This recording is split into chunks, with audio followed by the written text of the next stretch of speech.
Amados, para reflexão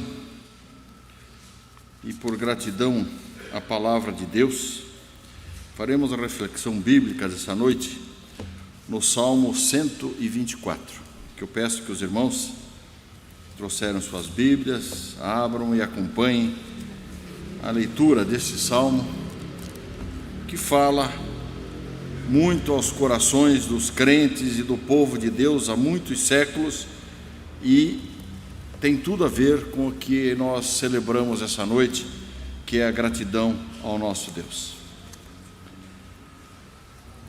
Salmo 124, que diz assim: Não fosse o Senhor que esteve ao nosso lado, Israel que o diga. Não fosse o Senhor que esteve ao nosso lado quando os homens se levantaram contra nós e nos teriam engolido vivos, quando a sua ira se acendeu contra nós. As águas nos teriam submergido, e sobre a nossa alma teria passado a torrente. Águas impetuosas teriam passado sobre a nossa alma. Bendito o Senhor, que não nos deu por presa aos dentes deles. Salvou-se a nossa alma, como um pássaro do laço dos passarinheiros. Quebrou o seu laço, e nós nos vimos livres. O nosso socorro está em o nome do Senhor, Criador do céu e da terra. Amém? Oremos. Senhor, nós fizemos agora, Senhor Deus, a leitura da Tua Palavra. Que o Senhor agora, com o Teu Espírito Santo, nos ajude, Senhor Deus, a aplicar, Senhor Deus, essa palavra em nossos corações, ó Pai. É a nossa oração em nome de Jesus. Amém. O Salmo 124 é um salmo que está relacionado entre aqueles salmos de romagem. Salmos de romagem são os salmos, ou de degraus, como eram considerados, são aqueles que eram salmos da peregrinação. Quando os israelenses, quando os hebreus iam para o templo, então eles cantavam os salmos dos degraus. Iam cantando, era um cântico de louvor, de agradecimento, e então existem vários salmos de romagem, e esse especificamente também é um deles, é o salmo de romagem, atribuído aqui a Davi.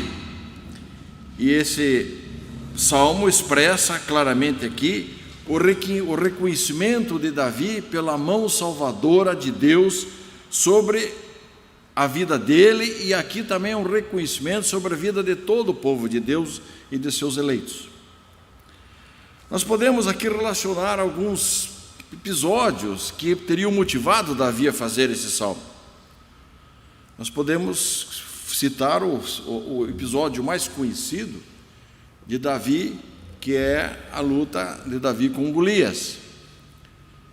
Ora, quando Davi foi instado a enfrentar Golias, Davi era um jovem, franzino, pequeno, fraco, que foi lá não para guerrear, ele foi para levar comida, foi levar um alimento para seus irmãos. E lá chegou e encontrou então aquele exército filisteu na frente, o exército de Israel encolhido, tá certo? Se submetendo às humilhações de Golias, do gigante, que ofendia não só o povo de Deus, mas como o próprio nome do Senhor. E uma vez que não tinha ninguém que se apresentasse para a batalha, Davi então se apresenta à batalha, e imagina a situação de Golias na frente daquele gigante, daquele homem. Um homem que, se avançasse contra Golias, seria como uma torrente intempestuosa, atropelaria Davi, esmagaria Davi. Mas, no entanto, a mão de Deus esteve com Davi. Deus esteve com Davi. Deus conduziu aquela pedra que Davi atirou. Deus orientou Davi naquele momento, e ele foi vitorioso. Talvez seja um dos motivos desses salmos que ele tenha feito. Talvez seja episódio em que ele, como rei, o seu filho Absalão faz aquela intriga na corte e toma o reino dele e expulsa ele para fora, e Absalão toma o reino. Toma o reino e todos os ministros e auxiliares de Davi vão com Davi e vão embora. Mas Deus orienta Davi a deixar um homem no palácio, não é? E lá ficou Uzai. Uzai ficou no palácio. Deus orientou Davi a deixar Uzai lá. E Absalão, naquele ímpeto de destruir Davi, destruir o próprio pai, não é? Recebe orientação então do seu ministro Aitofel, dizendo: aproveite esse o momento, Davi, vai lá agora, avance e destrua seu pai. É o momento, é agora de matar o seu inimigo, destruir todo ele. Mas Uzai, que estava ali, dá um outro conselho e diz: não, Davi, espere, calma, Absalão, espera, deixa quando eles estiverem descansados, dormindo, daí é mais fácil de matá-los. Agora não. E aquilo proveu o livramento de Davi, e Davi pôde se reorganizar e pôde voltar ao reino. Foi um livramento que Deus faz utilizando uma pessoa que ficou no palácio e por uma orientação do próprio Deus a Davi. Então foi um livramento que Deus deu para Davi.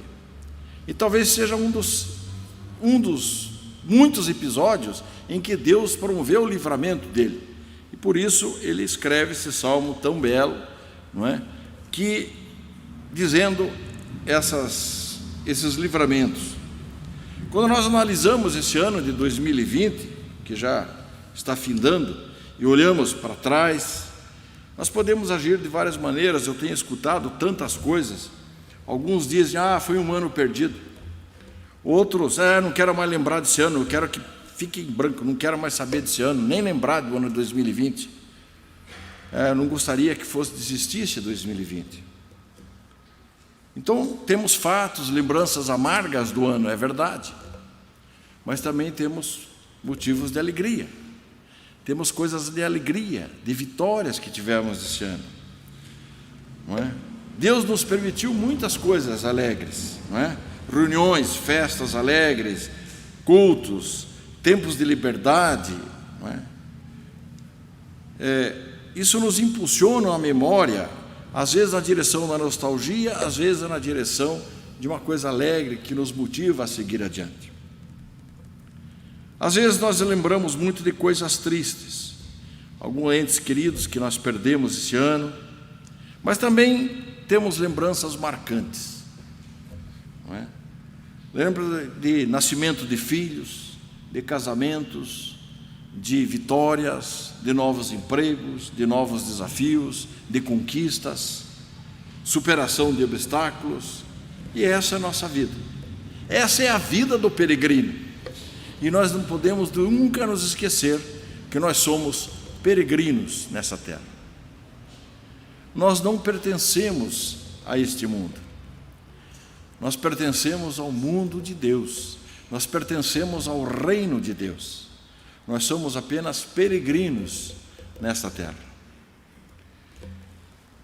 E essa mistura de sentimentos e imagens que habitam a nossa alma tem que estar resumida numa palavra só ao nosso Deus: gratidão.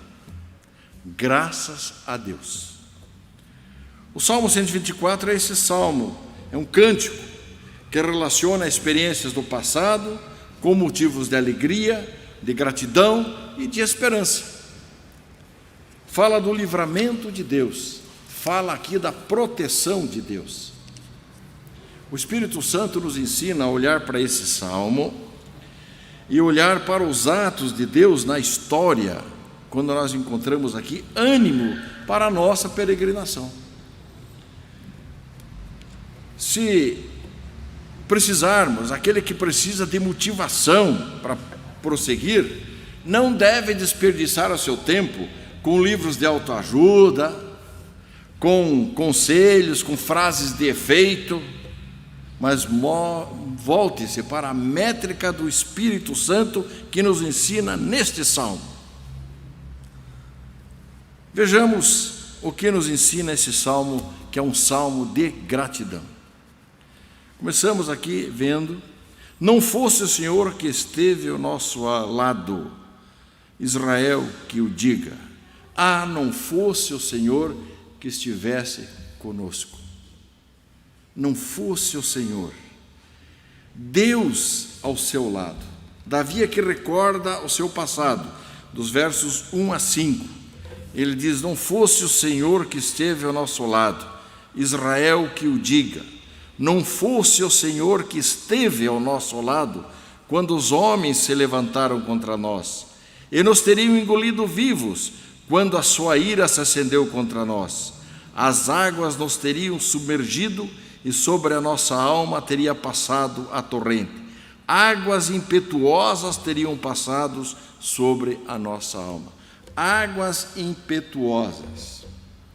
O objetivo de Davi aqui é engrandecer ao Senhor, mas ele aqui, com contornos dramáticos, ele diz aqui o tipo de aflição que habitou na sua alma quando ele viu o sofrimento, o livramento de Deus. Talvez aqui um episódio importante na vida de Davi foi aquele episódio quando ele estava fugindo de Saul, e Davi com poucos homens, num lado da montanha, e o exército de Saul vindo para esmagar Davi, e vinha ali para passar por cima de Davi como águas impetuosas, ia destruir Davi e seu povo. Mas vem uma notícia de que os filisteus tinham estavam para invadir a cidade, e Saul é obrigado a se retirar com o seu exército e defender a cidade, e Davi é livrado desse episódio. É a mão de Deus que livrou Davi, é a mão de Deus que moveu os filisteus a invadir, permitindo com que, então, fazendo com que Saul voltasse e livrasse a situação de Davi. Deus ao seu lado, é isso que Davi fala aqui: Deus ao meu lado. Esses homens violentos, que seriam capazes de devorar seus inimigos numa época de desordem, de ferro, de deterioração da alma, são semelhantes a águas impetuosas. Esse é o significado das torrentes. Muitas vezes nós nos sentimos assim, quando nós somos esmagados muitas vezes pelos acontecimentos, e nós nos sentimos impotentes diante disso, impotentes para ver aquelas calamidades que nos afligem e que vêm por cima de nós. Parece que nós vamos submergir, vamos morrer afogados naquilo. Mas Deus está do nosso lado. Deus está do nosso lado. Como é bom ter Deus do nosso lado. Aqueles que já jogam pelada ou jogaram pelada na infância, principalmente, as peladas da infância, como é que se fazia? Os donos, que é quem tinha bola normalmente, não é? Reunia a gurizada do bairro e escolhiam os jogadores. E sempre tinha um craque no meio. E que todo mundo queria aquele craque do seu lado, porque o lado que aquele craque ia, vencia, ganhava. Essa é uma ilustração clara de quem tem o vencedor do lado, não é? É ter Deus do nosso lado. Davi aqui conta essa experiência sem intenção nenhuma de trazer glória para si, mas ele contou e cantou aqui o passado como expressão de profunda gratidão a Deus. Grato pelo quê? Pela presença de Deus em sua vida. E ele destaca aqui a presença salvadora de Deus, porque ele repete essa sentença: não fosse o Senhor que esteve ao nosso lado, Israel que o diga. Ter Deus ao lado. Deus já tinha prometido para Jacó isso: eu estou contigo e te guardarei por onde quer que fores, e te farei voltar a esta terra, porque não te desampararei. Está lá em Gênesis isso. Davi aqui devia estar dizendo isso: só estou vivo por causa do meu Deus. Muitos já contraíram o coronavírus nessa epidemia aí, nessa pandemia. Muitos nem tiveram nada. Mas no mundo pandêmico, no mundo de violência, em que você sai de casa e não sabe se volta, Nós só estamos vivos, meus irmãos, minhas irmãs, porque Deus está do nosso lado. Amém? Isso é um conforto. Isso é um conforto nesse mundo violento, em momentos de medo, de aflição, nas horas das águas impetuosas. Nós sabemos quem está do nosso lado. Foi o Deus do pacto, é o Deus da aliança, é uma promessa de Deus, através da aliança com o sangue de Jesus. E é isso que nos dá essa segurança de que Deus está do nosso lado. Nós só estamos aqui para contar a história, porque Deus está do nosso lado. É o Senhor quem sustenta os peregrinos. É o Senhor quem sustenta a peregrinação. É o Senhor que nos conduz ao nosso destino. Nós não sabemos quando chegaremos na terra prometida. Uns chegarão antes, outros mais tarde, mas todos os eleitos chegarão à terra prometida, porque Deus é que conduz os seus eleitos. Deus está do nosso lado. Um ponto interessante aqui também que ele mostra são as armadilhas desfeitas, versos 6 e 7. Bendito o Senhor que não nos deu por presa aos dentes deles, e salvou-se a nossa alma como um pássaro do laço dos passarinheiros. Quebrou-se o laço e nós nos vimos livres. Aqui ele está falando desse livramento que Davi está falando aqui, da ideia da trama humana, tá certo? Que parece como se fosse feras, animais predadores que estivessem querendo caçá-lo. E é isso que nós enfrentamos nesse mundo.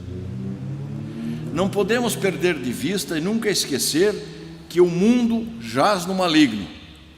O príncipe deste mundo é Satanás, e o mundo está na mão de Satanás, e fará de tudo para prejudicar o povo de Deus. A briga de Satanás é com Deus. Como ele não pode brigar com Deus, ele usa atingir o seu povo para machucar Deus. Essa é a função dele, e Deus permite isso. Deus está permitindo. Satanás está limitado, ele está acorrentado, ele está vencido, mas ele tem um raio de ação. E próprio Pedro nos diz isso, que ele é como o leão que ruge ao redor, tentando nos devorar.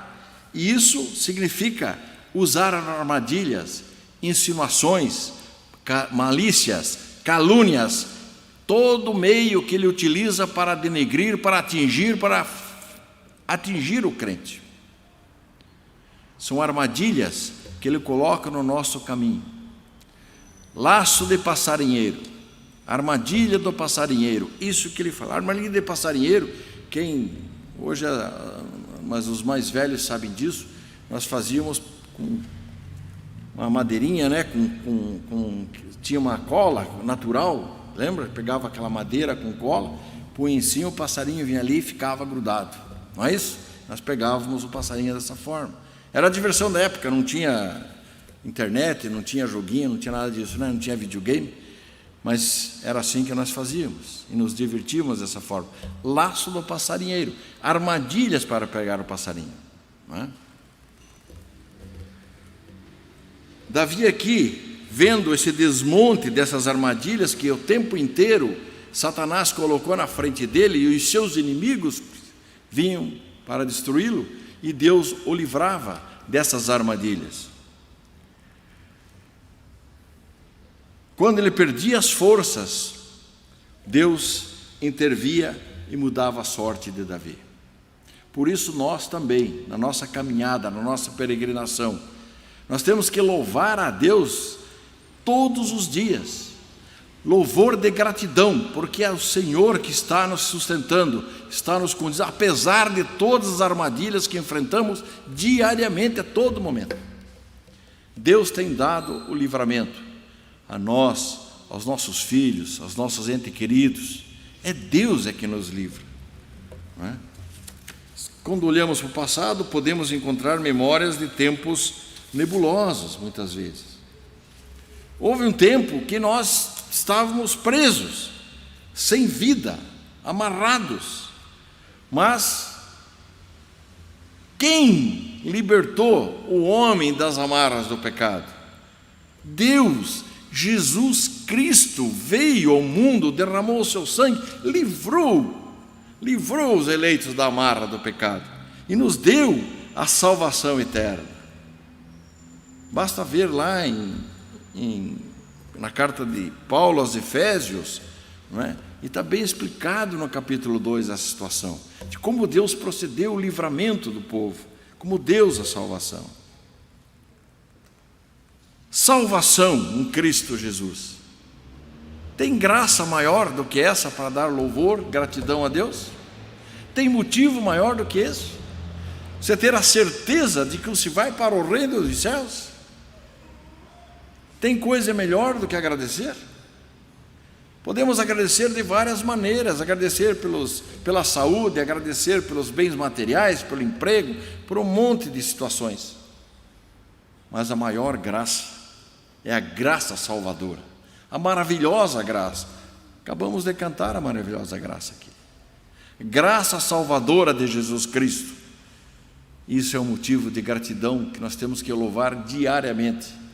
Por isso o crente tem que ser alegre. Crente não pode ser triste, macambuzil. Mas, pelo contrário, ele tem que estar feliz, porque sabe para onde está indo. Caminha a passos seguros na mão de Deus. Deus conduzindo para a vida eterna. Isso é motivo de alegria. Isso só é motivo de louvor, motivo de gratidão. Se Deus é por nós, quem será contra nós? E o Senhor é o nosso socorro. Sabemos que a vida aqui na terra, debaixo do sol, não é fácil. Aqui é uma vida difícil. O autor de Eclesiastes que o diga. Como é difícil, não é?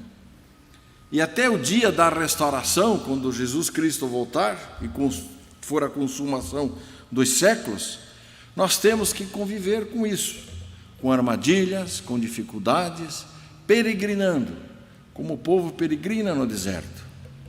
E nós temos que enfrentar tudo isso, mas sem cordas de ansiedade, sem dor no coração, sem desespero.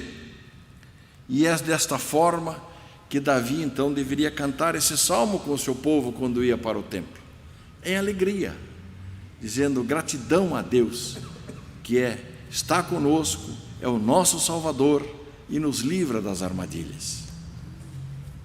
O mundo de fato é difícil, mas no verso 8 nós vemos: o nosso socorro está em o nome do Senhor, Criador do céu e da terra.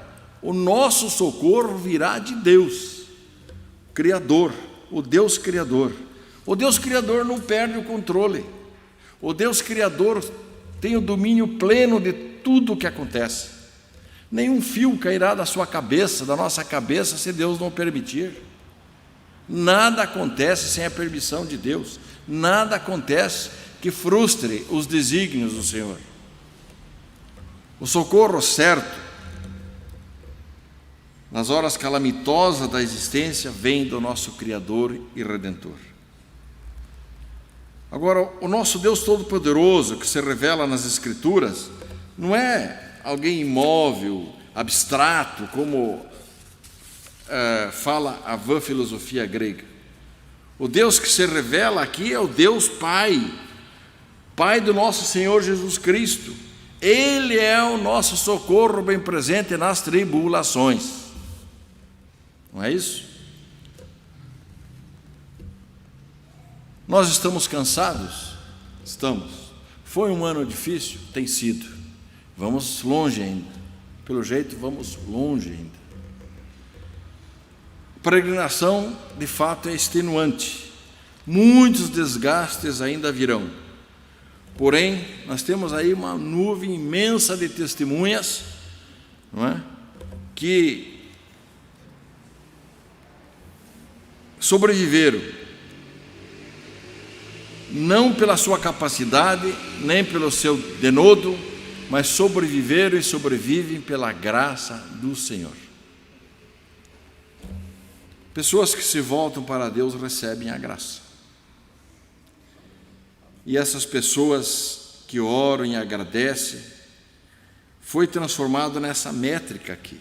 Esse povo que orou, que viu, pediu pelo livramento e foi liberto, é quem escreveu esse salmo e cantava esse salmo. Isso, analisando esse salmo, nós temos que entender isso. A expressão aqui, a gratidão expressada nesse salmo, é ingratidão. E tudo se traduz nessa palavra, gratidão. Hoje é dia de gratidão. Nós fazemos o dia de ações de graças para lembrar bênçãos e os livramentos que Deus nos deu. Dia de ações de graças. Dia de gratidão. A gratidão é a mãe das virtudes. Gratidão é a mãe das virtudes. Nós temos que ser gratos. Nós temos que ser gratos àqueles que nos ajudam. Nós temos que ser gratos àqueles que se sacrificam por nós muitas vezes. Nós temos que ser gratos pelas pessoas. Nós temos que ser gratos pela existência dos irmãos. Nós temos que ser gratos a Deus pela salvação bendita. O ser humano, naturalmente, ele é um ser ingrato. Jesus, que eu diga, quando curou 10 leprosos, apenas um veio agradecer. Dos 9 viraram as costas, nem lembraram de Jesus. Mas nós devemos ser gratos. O crente tem que saber disso. Todo dia, todo instante, louvar a Deus em atitude de gratidão. Troque a ingratidão pela adoração. Faça da gratidão o motor da peregrinação. Deus é o nosso socorro e fortaleza. É o Senhor que sustenta e guia os peregrinos. Sejamos gratos. Amados, essa pandemia vai passar. E nós vamos olhar para trás e ver de quantos livramentos Deus nos deu disso. Quanto livramento. Por quê? Porque tudo, apesar das dificuldades, apesar das dores, apesar das incertezas, tudo coopera para o bem daqueles que amam a Deus. Quando vemos os livramentos que nós temos nesse mundo, nós devemos ser gratos pela presença permanente de Deus e pelo controle absoluto que Ele tem. Nosso socorro não está nos homens, mas está no nome do Senhor, no nome do Senhor, no nome daquele que fez os céus e a terra. Ter Deus do lado significa o que é melhor de tudo para nós. Não existe coisa melhor. E temos que entender que todas as dificuldades e aflições que possamos passar sempre serão para o nosso bem, para o nosso crescimento, para que sejamos fortalecidos, para que sejamos homens melhores. Deus nos permite que nós passemos por aflições, por sofrimentos, por desertos, para mudar o nosso caráter ao caráter de Jesus Cristo. Esta é a razão. Portanto, se nós passamos por dificuldades, passamos por sofrimentos, glórias a Deus por isso, porque Deus está moldando o nosso caráter e nos deixando mais próximos, mais parecidos com o nosso Senhor Jesus Cristo. E por isso é motivo de gratidão também. Paulo tinha um espinho na carne e pediu 3 vezes a Deus para tirar esse espinho. 3 vezes ele pediu. Aquilo o afligia. Qual foi a resposta de Deus? Não, não e não. A minha graça te basta. Ele estava moldando o caráter de Paulo. Deus dá respostas negativas, mas é para o nosso bem. É para o nosso crescimento. Hudson Taylor, que foi um grande evangelista, evangelizou a China no século XVII, XVIII. Foi o grande evangelizador da China naquele período.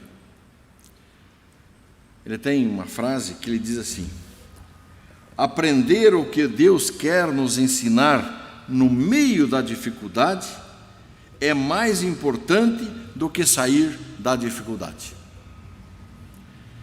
Não é sair da dificuldade que interessa, mas aprender com a dificuldade. O que eu aprendi com essa dificuldade? O que Deus quis que me ensinar? O que Deus quis?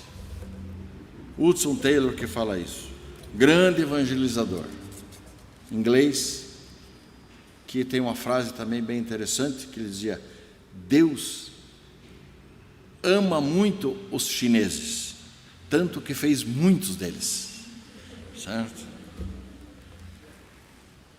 Amados, se Deus quer um bem maior para os eleitos e quer uma libertação maior, a maior libertação que nós temos e que Deus nos dá, estando ao nosso lado, é a libertação espiritual. Significa o quê? Que nós estamos libertos da morte eterna. E isso é a bênção maior. Lembre-se nesse momento, você pode estar passando momentos difíceis, de aflição, de medo, mas lembre, nada nos separará do amor de Deus.